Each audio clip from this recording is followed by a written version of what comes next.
This is a story about a world obsessed with stuff. It's a story about a system in crisis. We're trashing the planet, we're trashing each other, and we're not even having fun. The good thing is that when we start to understand the system, we start to see lots of places to step in and turn these problems into solutions.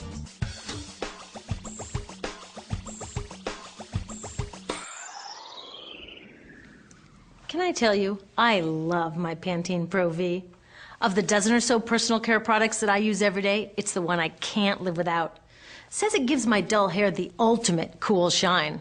How does it do that? I was wondering that while I was lathering it in my hair one day, so I read the ingredients right here. Sodium lauryl sulfate, tetrasodium EDTA, methyl isothiazolinone. What is this stuff? I took this list to some scientists who know how to read it. Turns out my Pantene contains a chemical linked to cancer. And lots of other products in my bathroom, from sunscreen to lipstick and even baby shampoo, also contain chemicals linked to cancer or other problems like learning disabilities, asthma, and even damaged sperm. Like most parents, I try to keep my family safe. But now I find out my bathroom is a minefield of toxins? What are we supposed to do? To find out the answers, we have to go back to one of the key features of our materials economy: toxics in, toxics out. If, at the factory, you pour toxic chemicals into a product, like baby shampoo, you're going to wind up with toxic baby shampoo. And toxics in workers, communities, and, babies. So let's take a closer look at this toxic outrage where it seeps into our lives every day, in the bathroom. The average woman in the U.S. uses about 12 personal care products daily. The average man about 6. Each product containing a dozen or more chemicals. Less than 20% of chemicals in cosmetics have been assessed for safety by the industry's safety panel, so we just don't know what they do to us when we use them. Would you fly on an airline that only inspects 20% of its planes? Of course, not all of these chemicals are dangerous, but we know that many are. Some are carcinogens. That means that they can cause cancer. Others are neurotoxins and reproductive toxins, proven to mess up brain development and reproduction in animals. Wait a minute, we're animals too. It's like a giant experiment. We're using all these mystery chemicals and just waiting to see what happens. One thing we do know is that they're getting inside us. I had my body's toxicity levels tested, and I'm loaded with things like mercury, flame retardants, triclosan, and lead. We all are. Even babies are being born pre-polluted. Now, I know we can't live in a lead-free world, but do we have to put lead in our lipstick? I don't know. Maybe it's my fault. Maybe I just bought the wrong thing. At the store, the choices seem endless. I can get lipstick in 49 shades, or shampoo for hair that's too dry, oily, fine, limp, or frizzy.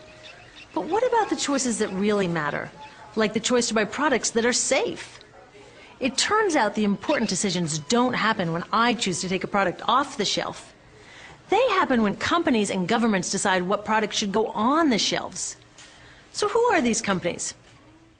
This is Procter & Gamble. They're the ones offering me Herbal Essences, the #2 shampoo in the country.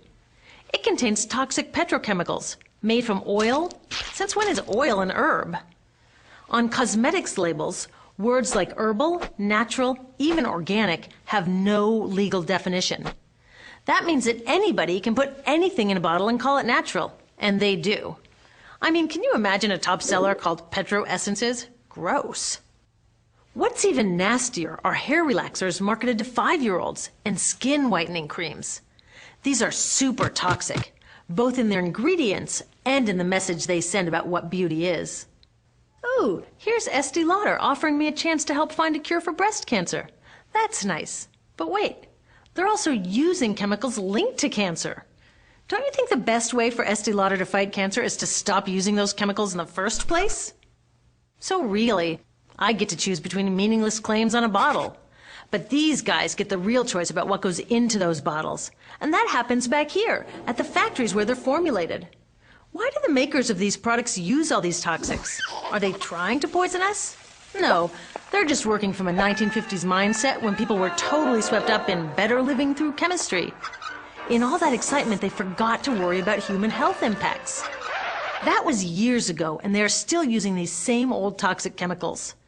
Today, big cosmetics companies say the doses of poison in their products are small enough to be harmless. Yeah, maybe if you use them once a year. I guess they never get out and see that their products are being used and combined with other products every day. A little toxic dose under your arms, a little more on your hair, on your lips. And workers in nail and hair salons get dosed all day long. So the industry is used to doing things this way. And they can. Because even now that scientists have linked the chemicals they're using to all sorts of problems, there are no laws to get rid of them. You're thinking, really? Come on, nobody's making sure that the stuff we smear all over our bodies is safe? Nope. The FDA doesn't even assess the safety of personal care products or their ingredients. Since 1938, they've banned just 8 out of over 12,000 ingredients used in cosmetics. They don't even require that all of the ingredients be listed on the label. Now, this is an example where we can all agree a little more government action would be helpful. This lack of regulation leaves a huge hole that the cosmetics industry is all too happy to fill. They set up their own committee to self-police their products, and compliance with their recommendations is voluntary. So the cosmetics industry is making the rules and then deciding whether or not to follow them. So you see, it isn't our fault that these toxic products are in our bathrooms. It's a whole broken system that's ignoring the simple rule: toxics in, toxics out. But we're not helpless. There are resources online that we can use to protect ourselves by identifying the best possible choices in the store. But the real action is with people working to change the system. Because if we really want to solve this problem, we got to start here with these guys. Women, parents, workers, people all over the country are demanding that Congress pass a new law, giving FDA the power to make sure that our personal care products are safe. We need common sense laws based on the precautionary principle. That means that when you're dealing with hazardous chemicals, just err on the side of caution. Let's not debate how much lead should be allowed in lipstick. Just get the toxic chemicals out of our products. Smarter laws would force companies to get past that old 50s mindset and figure out how to get us all clean and shiny without toxic chemicals. Can they? Totally. Many responsible cosmetics companies are already putting safer products on the market. Green chemists are developing substances that are designed to be safe and non-toxic in the first place. European governments have required the removal of many toxic chemicals, and companies have figured out how to comply. When cosmetics are reformulated to be safe and labeled honestly, then we can feel comfortable with the choices available at the store.